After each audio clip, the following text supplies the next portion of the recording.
Hi GracePointe, it's Daisy. I'm from Nashville, Tennessee, and we're so glad you joined us today. We want you to know that no matter who you are, who you love, and how you exist in this world, you are loved, affirmed, and accepted. Please enjoy the service. Yeah, that's Daisy. You'll see that rainbow. Welcome to GracePointe, you beautiful people. Y'all want to stand up with us? Let's sing. You're the soul who understands the scars that made me who I am, and through the drifting sands of time, I got your back and you got mine. If you bear a heavy load, I'll be your wheels, I'll be the road. I'll see us through the thick and thin, for love and loss until the end. 'Cause you carried me with you, from the highest of the peaks to the darkness of the blue. I was just too blind to see, like a lighthouse in a storm, you were always guiding me. Yeah, it's true, you carried me with you. From the day it all began, yeah, you were there, you took my hand, and when I hurt a bit too deep, you washed me as I fell asleep.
I'll see us through the thick and thin.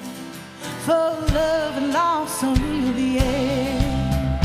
'Cause you carried me with you from the highest of the peaks to the darkness of the blue. I was just too blind to see. Like a lighthouse in a storm, you were always guiding me. Yeah, it's true. You carried me with you. Oh, you carried me with you.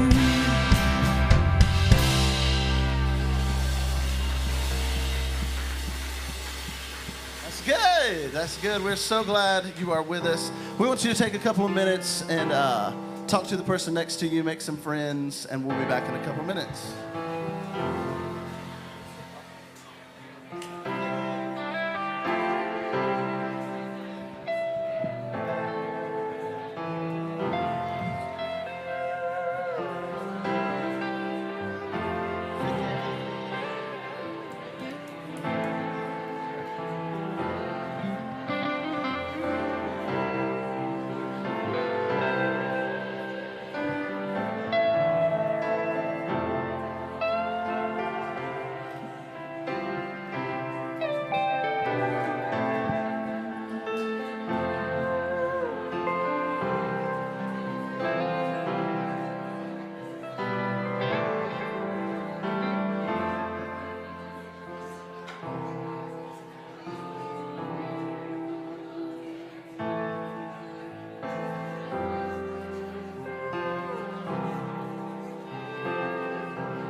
Hey GracePointe, Josh Scott here. I'm the lead pastor here at GracePointe. If you're joining us today for the first time, whether in person or online, we are thrilled that you're with us. I am actually not with you today. I was invited to go to Hawaii and perform a wedding, and so I'm coming to you from Hawaii. We're actually on the journey home right now, but I'm coming to you with some really, really exciting news. As you know, we have been in the process of looking for our next GracePointe Kids and Youth Director. First, let me say we are so grateful to Miss Molly. About a year ago, Miss Molly stepped in and has done a great job, a wonderful job leading our kids and our youth, and has loved them so well and loved our families so well. That was always an interim position for Molly. And so we've been looking for the next person who would step in as a permanent director, and we've excited to tell you we found that person. Her name is Tiffany Dowdy. Her pronouns are she and her. And next Sunday, we're so excited to tell you you're going to get a chance to meet Tiffany. Specifically, she'll be at our community hang at Game Terminal at 6 o'clock next Sunday evening. And I'm so looking forward to you getting a chance to meet her. So if you have kids, if you have youth, we would love to make sure that you come out at least for the beginning of that so you get a chance to meet our new Kids and Youth Director, and she gets a chance to meet you. If you're a volunteer in our Kids and Youth Ministry, just know that we are planning the next Sunday, April 3rd, an opportunity for you to get to hang out as well and get to know Tiffany a little bit. We're just so excited. She is an incredible person. She's an incredible fit for the role here at GracePointe, and we just can't wait for you to get to meet her. So next Sunday, make sure you plan to be with us at Game Terminal, and we're so excited. Sorry I'm not with you today. I miss you all so much, but look forward to being back next week. Love you, GracePointe. Well, good morning. Welcome to GracePointe. I don't think Josh is terribly sorry that he's not here. I mean, just looking, he could have done that from the hotel room, like in a real boring area of his hotel room, but he didn't, so he's not that sorry. Anyway, it's great to have you here. My name is Murphy Gill. My wife, Michelle, is here somewhere, probably back there greeting folks. We've been with GracePointe for about 3 years, and this is our heart. We love connecting with this place, and I'd love to sit down and tell you our story someday, but I don't have that kind of time right now. A couple of quick announcements. We want to first off acknowledge the online community. We're so glad that you guys are here with us. Woo-hoo! And And a couple of more quick announcements. On your table, you have the cards, or you can see it on the screen if you're online. There's a QR code. You can scan that, and you can connect to all the different things that I'm going to talk about in here. But there's lots of things to do. But all of that is accessible once you connect with that QR code. So, YAM, Young Adult Meetup, next meeting. Woohoo! They're getting louder and bigger, and they still won't let me come. They still won't let me over there. All right, the next one is Thursday, April 7th, 6:30 to 8:30 p.m. at Disc Insider. That sounds like it would be a blast. Easter is coming up. Easter is coming up on Sunday, April 17th. We're going to have 2 services. The first one will be at 9 a.m., and the second one's going to be at 10:45. Now, just to let you know, we'll only have the kids' activities in the second service. So the 10:45 service is the only one that we'll have the kids' stuff at. So just so you know about that. But that is on Sunday, April the 17th, 2 services, 9 and 10:45. And as Josh mentioned, the game terminal community gathering that we're having here is coming up next Sunday. I've not been there. Have any of you been there before? No? It's going to be a new experience for all of us. There's a few. I bet just from what I've seen online, it looks like a pretty amazing place. Great space for everyone to connect, which I'm really looking forward to. One thing about that, if you have connected with a care group, that might be a great opportunity. If you haven't seen each other in person yet, be a great time to actually face-to-face connect with your care group. But they have spacious outdoor patio, large indoor couches, great opportunity to bring your friends and family, those folks that have sort of been, you've talked to about GracePointe, but they've not made it in here. That'd be a great time to informally connect them with GracePointe, let them kind of see a little bit of who we are. Wow, that was an impressive, that was really an important announcement right there. That also is kind of saying, get moving, Murph. Can't wait to meet and gather with you all next Sunday, the 27th from 6 to 9. Also, financial support. It's incredibly important. We don't spend a lot of time harping on money. Maybe we should, I don't know, but it's just the model that GracePointe's always done. We don't really spend a lot of time harping on that. You guys have always been amazing. GracePointe does so many incredible things in our community. Many of them we don't see. But there's a lot of things that GracePointe does in our community, and we can only do it if we take care of the financial part of it. There are 3 ways that you can do it. You can send a text GracePointe to 77977. You can go to on the web GracePointe with an E, gracepointe.net/give, or you can scan the QR code and it will take you and find the place on there, and you can give through there. So I think that's all the announcements that I have. Thank you very much. Thank you, Murphy. At this point, we want to ask you to stand with us again as we gather around the table with communion. Hopefully you have your little cups, either gluten-free or just the regular deal. But there is something we want to read together that puts us all on the same playing field. Everyone is welcome. No one is required to do this, but every single person is the same as we approach this table in communion. So let's read this together. Come to this table, you who have much faith, and you who struggle with believing. You who have been here often, and you who have come for the first time. You who are at peace, and you who feel despair. We are all part of the human family, and there is a place for us here. Christ invites everyone to the table. May this bread and wine unite us all. You may celebrate communion.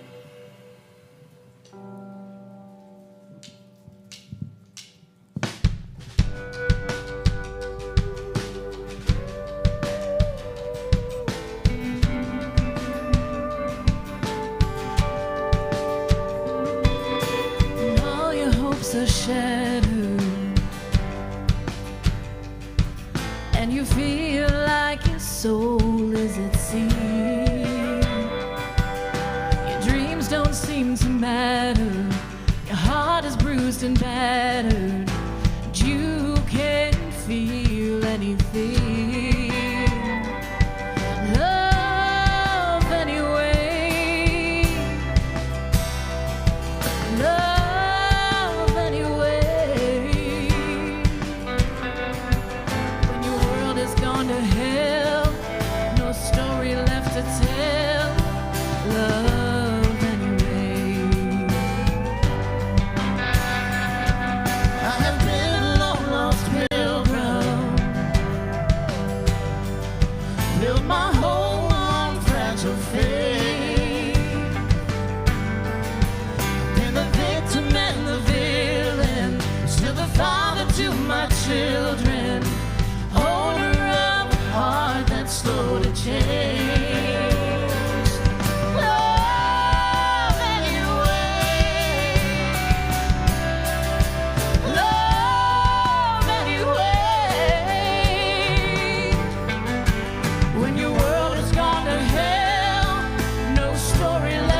consequence, pride and tenderness, all those failed attempts, joy and happiness, joy and happiness, joy and happiness.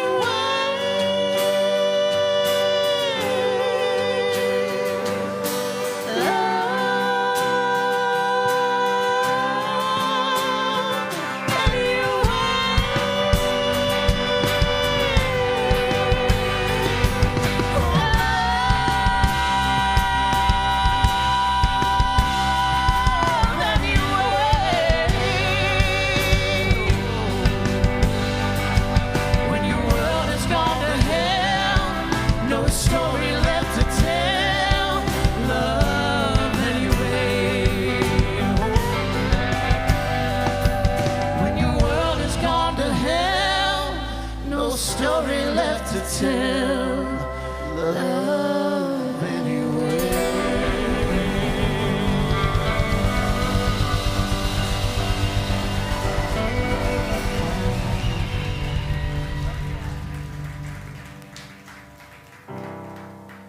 Thank you. We have a special treat with us. As you saw, Josh is not with us today. You can have a seat, yeah.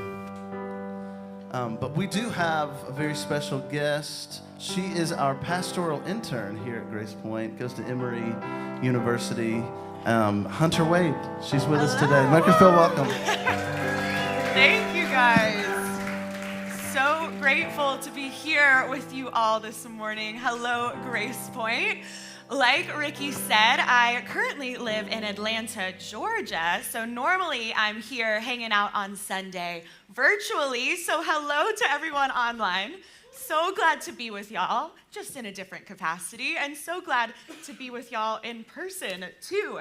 So I am in my third and final year of my Master's of Divinity program, like Ricky said, and the funny thing about that is I've taken 3 preaching classes, and they have all been online. So this feels like a new experience to have actual humans in the room that I get to see and talk to. So very exciting stuff for me this morning. And I just want to say right off the bat that a huge thank you to the whole GracePointe community. I've been interning with y'all since January. Oh yes, and I forgot, GracePointe Youth, you are free to go back to your space. I was thinking of it on the way up. I was like, don't forget the youth. I forgot the youth. Sorry, y'all, have fun. But since starting interning with y'all back in January, I have felt so welcomed into this community, both in person and online. And so I just want to say a big thank you to you guys for that. And also, if you are joining for the first time, if you're watching this back later, I just want to tell you that there is a lovely and welcoming community here for you, ready to get to know you. And it has been just a joy to get to be a part of that. So thank you all for that. And this morning, we're taking a little pause in our What About series that Josh has been doing for the last several weeks, and we're going to look at one story in the Bible in Luke 13, verses 10 through 17, where Jesus heals a woman on the Sabbath. And it's a fascinating and interesting and compelling story, and we're going to dive into it. But before we do that, I have just a few things to say about it. So we're looking at this passage about healing, and I know for a lot of us, if you've been around church for a while, you've probably heard some different things about healing, about physical healing, some helpful, some not so helpful, some very hurtful. It can run the gamut. So I just want to say I acknowledge that this morning, and we all come to this text in general with different experiences and hesitancies. And so that is welcome here, and we'll tread carefully together on that. And I also want to say that I don't think that the weight and the truth of this story hinges upon believing or thinking that it literally happened. So if you're like, why are we talking about this? What's going on? I don't think this is real or true or literal. That's okay. I think the imagery that we see described in this story is working on different levels. And so you can enter in at any of those levels. So I just wanted to say those few disclaimers before we get going. So now I will read for us our passage for this morning. Like I said, it comes from Luke 13, verses 10 through 17. Now he was teaching in one of the synagogues on the Sabbath, and just then appeared a woman with a spirit that had crippled her for 18 years. She was bent over and quite unable to stand up straight. When Jesus saw her, he called her over and said, "Woman, you are set free from your ailment." When he laid his hands upon her, immediately she stood up straight and began praising God. But the leader of the synagogue, indignant because Jesus had cured on the Sabbath, kept saying to the crowd, "There are 6 days on which work is to be done. Come on those days to be cured, but do not come on the Sabbath day." But the Lord answered him and said, "You hypocrites! Do not each of you on the Sabbath untie your ox or your donkey from the manger and lead it away to give it water? Ought not this woman, a daughter of Abraham, whom Satan bound for 18 long years, be set free on the Sabbath day?" When he said this, all his opponents were put to shame, and the entire crowd was rejoicing at the wonderful things he was doing. We don't get a lot of details about the woman who is a central character in this story. We don't know her name, we don't know her age, we don't even know the name of the town where she lives and where this is taking place. The few details we get about her is that she is bent over, burdened and bound, and unable to stand upright. Since she's in the synagogue on this Sabbath day, it's safe to assume that she is Jewish and that going every week to the synagogue was a part of her weekly rhythm. And it makes me wonder about how she got there every week. You know, I'm imagining her walking, bent over. Is there a crowd around her? Is she by herself? Did she want to get there early? Did she want to get there late? What was it like for her in her perspective, bent over, heading to the synagogue? How did it change what she saw? Literally, how did it change how she saw herself, those around her, how she saw God, how it affected her inclusion or exclusion of that community? Maybe when she got to the synagogue, she liked to hang out in the back, not get in anyone's way. Or maybe she would sit off to the side, saying hi to the friends that she knew, avoiding those that in their tone and their interaction just made her more aware that she was different than everybody else there. I wonder if on other days of the week she had come to the synagogue for healing, because it seems like maybe that was something that did happen with what the synagogue leader says in this story. And had she come before hopeful that something would change and that she would walk away different, only to leave doubled over once again? I wonder about that. We don't know much about her, but we know that she could not stand up straight, fully embodied in her community.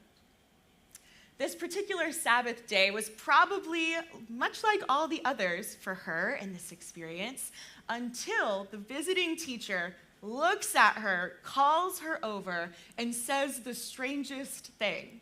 He says, "You are set free." Not "you are healed," but "you are set free." And I wonder if for her in that moment, what those words could have meant. Did she consider herself not free? Did she consider herself bound up? Was this stranger speaking to something that nobody else had seemed to notice about her or acknowledge, that she was burdened and bound up? And then Jesus lays his hands on her. But the weight of that didn't add to her burden, but rather freed her up. And she associates what had just happened with Jesus with God. She's praising God. She says that God is the reason that it happened. She came into synagogue that day doubled over, and she left standing upright. And she says it is because of God. Now, the imagery that I see in this story is this juxtaposition between being bound up, being burdened, and then being set free. And if I imagine someone standing like that, in this posture, bent over, it almost seems like there's an invisible weight on their shoulders that they can't bear. It seems to me like an oppression that alters their perspective and their interaction with the world, this oppression weighing down on them. And if we take into consideration this tension between these images, if we take into consideration the location, the setting where this is happening, it gains even more meaning. So this is all happening, like I've said, in the synagogue on the Sabbath. And growing up, I would read stories about Jesus healing on the Sabbath, and I would always wonder why he continued to do it, because it always makes people mad, namely the religious leaders. And we see that same thing happening in this story. In verse 14, it says the synagogue leaders were indignant. They're visibly angry and annoyed. They do not agree with what just went down. It's like they want to say, oh, we're not setting this precedent. They're looking around. They address the crowd rather than Jesus and start saying, come on other days. This is not the time. This is not the place. We should do this. Another day would have been best. But we see Jesus is not having it. He does not agree with the synagogue's leader interpretation of what's okay to do on the Sabbath, because the Sabbath was a time for rest. It was a time to not work, and there was a lot of parameters on what counted as work. And so for the synagogue leaders, they're seeing Jesus interact with this woman and the change that occurs, and they're like, that is breaking the Sabbath. But Jesus sees it a little bit differently.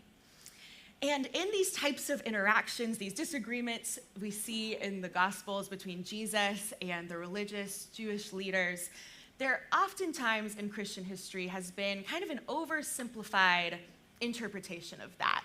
It's really easy to look back at history, look back at these stories and say, okay, Jesus was helping this woman, he wanted her to be free, whatever that means, and that's good. And the synagogue leaders didn't want that to happen, it seems, and that's bad. So Christianity's good, Judaism is bad. But I think not only is that kind of interpretation really unhelpful and led to detrimental effects of anti-Semitism over the course of history, it also is not a very accurate and nuanced representation of what's actually going on here. Because the reality of the context is that Jesus is a Jew. Jesus is in the synagogue teaching, so there had to be at least some sort of consent for him to be there teaching. Like the synagogue leaders knew that it was happening. He didn't just come in and take it over. And also, the awareness of Jesus being a Jew helps us to see that Jesus knew the laws about the Sabbath. Jesus knew what it meant to keep the Sabbath. And so I see this interaction here as not Jesus dismissing the Sabbath or saying it is not important, but rather just interpreting it a little bit differently. We see in his response to the synagogue leaders, he says, "You hypocrites, do not each of you on the Sabbath untie your ox or your donkey from the manger and lead it away to get water." And at first glance of this story, I was like, what in the world does this have to do with what is happening in this scene?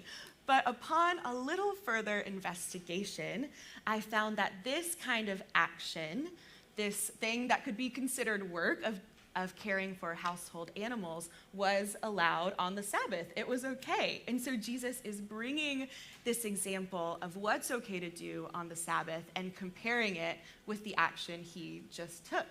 And in this example, he's once again using the imagery of an animal being tied up, being bound, that being undone, being led, being free, and having their needs met. And Jesus compares this, like I said, with what just took place with this woman.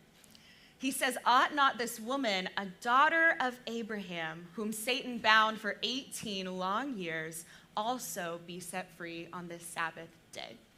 Now, this is not Jesus saying that this woman is an animal, not even a little bit. Instead, he's using this traditional form of Jewish logic that says if something is true in the lesser sense, then it is also true in the greater sense. So Jesus is looking at the situation and saying, we can care for your household animals, you can meet their needs, you can unbind them on the Sabbath day, and we can do that for this woman, a daughter of Abraham, one of the community as well. So Jesus is reinterpreting, looking at these different examples, speaking to the Jewish community gathered there. And I think he has in mind one of the reasons that the Sabbath exists in the first place. There are two instances in the Hebrew Bible where the Israelites are told to keep the Sabbath. And in the instance in Deuteronomy, the reason for the Sabbath is to remember that the Israelites were once enslaved in Egypt, but God brought them out and set them free. It's as if Jesus is challenging the leaders of the synagogue, not saying that the Sabbath is not important, but rather that the importance of the Sabbath is liberation, is setting people free. And I think Jesus is wanting to remind them in this moment that the liberating force of God was not just a one-time thing that happened in the past, but rather it's a work that continues on. And though it always makes people mad, it seems that Jesus thinks the Sabbath is the perfect day for healing, for being set free, for liberation. Because on the Sabbath, the community is gathered together and seeing that liberation take place. And it is not just an individual liberation. It is not just for this one woman in the story. It is a communal and a social one as well. And if we think about this community that's gathered there, the Jewish community and the time and place where they existed, it was under the rule of the Roman Empire. And so for these people in this synagogue today, the idea of being bound up, of being doubled over with oppression was not just an idea, but was a lived reality. And at the same time, this idea of liberation, of being set free, of being able to stand upright in fullness was also not just an idea, but was a true desire for political and social change in their lived reality. And I think we see this conflict, this conversation between Jesus and the synagogue leaders as a little bit of a warning, a little bit of insight into the ways in which those who claim the God of liberation have the liability of sometimes aligning with oppression rather than liberation. The synagogue leaders are talking and saying, this is not the day for liberation, this is not the time and the place, and it's as if Jesus is reminding them, that's kind of what our God is about. Remember why we keep the Sabbath? It is all for liberation. And in this story, thinking about who God is, what God has to do with liberation, what that has to do with the community gathered there, Jesus says something a little interesting and a little confusing. He doesn't attribute this woman's oppression, her situation, or that of the community to God, because God is the God of liberation, but rather he attributes it to Satan. Now, when I say Satan, when you read it in the Bible, there's probably a lot of different images that come to mind, a lot of different teachings and things you have heard about this character of Satan, and getting into the intricacies of those and what the Bible might have to say versus what has been built around it is a whole other sermon for a whole other time. But what's helpful to understand about Satan being used in this context is that all throughout the book of Luke, when the character of Satan comes up, it is always as an adversary to God, being described as oppositional to the work of God in the world. Satan is the force that opposes God's work of liberation, that opposes the work of human flourishing. And so though we could probably say a lot of different things about Satan, what we can say, to suffice it to say, in this story, in this moment, Satan, what is from Satan, is not God. And we see Jesus playing into this dynamic in his response to the synagogue leaders, saying, Satan bound her up and God has set her free. And so I see Jesus interpreting what has just happened in the midst of this community with this woman to be the work of God, the work of liberation, opposing that would oppress this woman, this community, and leave them doubled over. And I can imagine for many of us here this morning, many of us in this community, it is not too hard to imagine what it would be like to be this woman in the story, to be someone that walks into the religious community doubled over, weighed down by oppression, only to have it increased in that midst. Or maybe that's the place that it was placed on your shoulders in the first place. I know a lot of us can probably relate to this idea of not being able to stand up in our fullness because of the oppression placed on us, because of how we look, who we love, what we believe, how we show up in the world. And I know a lot of us have encountered religious communities that have been a lot more binding than freeing, that have sided a lot more with oppression than the liberation of God. And yet the hope for me in this story is that the oppression, the weight on this woman's shoulders is not from God. God's work in our lives, in the world, in this story is one of liberation, not oppression. And no matter what you have been told before now, I just want to say that any weight you feel on your shoulders, anything limiting you from being the fullness and embodying the fullness of who you are, is not from God, but is a force that is opposing God's work in the world. I wonder what it would look like to be a community like the one in the story that rejoices at liberation, at witnessing someone else's liberation, and not only rejoicing in it, but joining in that work of God to that end. And even as I'm wondering and thinking about what that could look like, I see it right in front of me in this community here. In my time getting to know GracePointe, it has become abundantly apparent that this community is one that is concerned with liberation, that wants to work towards that end in the local community, the national, and the global. And I know this community to be one that says to everyone you encounter, that weight on your shoulder, doubling you over, that oppression, that's not from God. But the truth of the matter is that you are beloved. You can embody the fullness of who you are just as you are. And being a community that's engaged in the work of liberation, I don't have to be the one to tell you that it's hard work, that everywhere we seem to look, there is more oppression, more to be done. But the hope I see in this story is that God is on the side of liberation, that it's not a one and done situation, but it is continuing on. And we get to join in on that. We are joining in on that. We get to be a group of people that echo the question of this story. Ought not she be free? Ought not everyone else be free? And we get to work to that end for liberation of all people, knowing God is on the side of liberation. Amen. Amen. Let's pray. Dear God, I thank you that you are a God who does not add to our burden or bind us up, but rather you are a God that sets free, that wants to see every person standing upright in the fullness of who you have created them to be. God, I pray you would help us to see the tangible ways we can join your work of liberation in the world. My hope is that everyone here would be able to stand upright in the fullness of who they are, knowing they are already so deeply loved just as they are. Amen.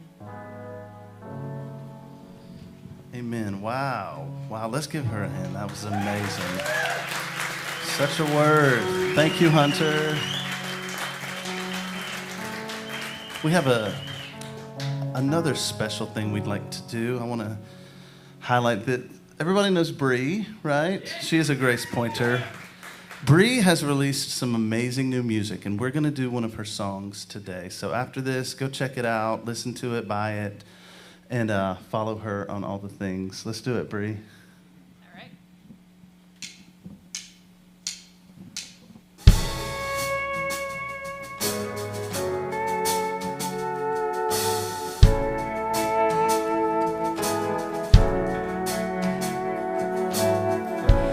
heard a bird sing in the pines, a song much kinder than these times, wild and sweet a melody to ease a troubled heart.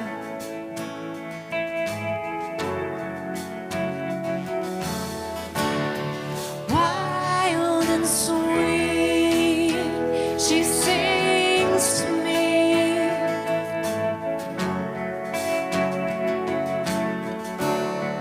Wild and sweet, her melody.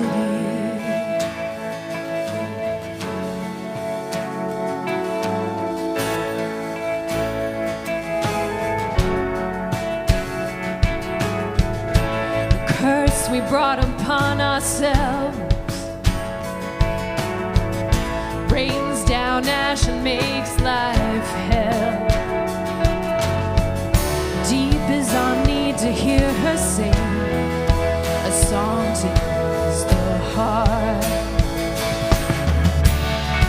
Wild and sweet, she sings to me.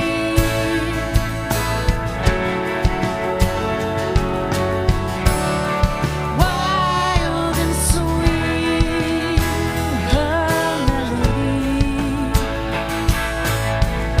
Her song will land long after mine, among the hills, the rocks, the pines, and rolling down into the river with the rain. And the bird is singing still, a song as wise and stronger willed than any man who's ever tried to write a song to ease the heart. There's no such thing as easy death. We drown our fears and place our bets. And when we go, hope for a road to ease a troubled heart.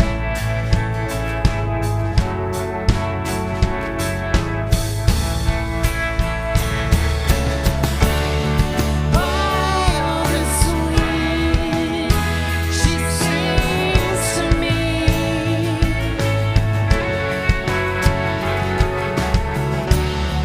Wild and sweet, her melody. Wild and sweet, she sings to me.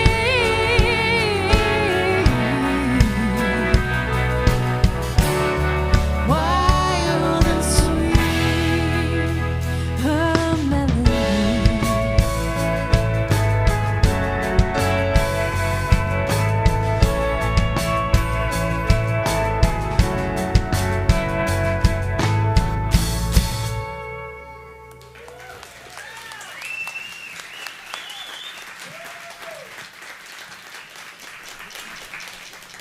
Thank you. Wow, what a song. Well, as we go today, in light of the violent and injustice that we see on our screens constantly from Ukraine, as well as the injustice we know in our daily lives all around us, here is a Franciscan benediction by Father Richard Rohr. May you be blessed with discomfort at easy answers, half-truths, and superficial relationships, so that we may live deep within our hearts. May you be blessed with an anger at injustice, oppression, and exploitation of people, so that we may work for justice, freedom, and peace. May you be blessed with tears to shed for those who suffer from pain, rejection, starvation, and waste, so that we may reach out our hands to comfort them and turn their pain into joy. And may you be blessed with enough foolishness to believe that we can make a difference in this world, so that we can do what others claim cannot be done. Amen. May you be blessed.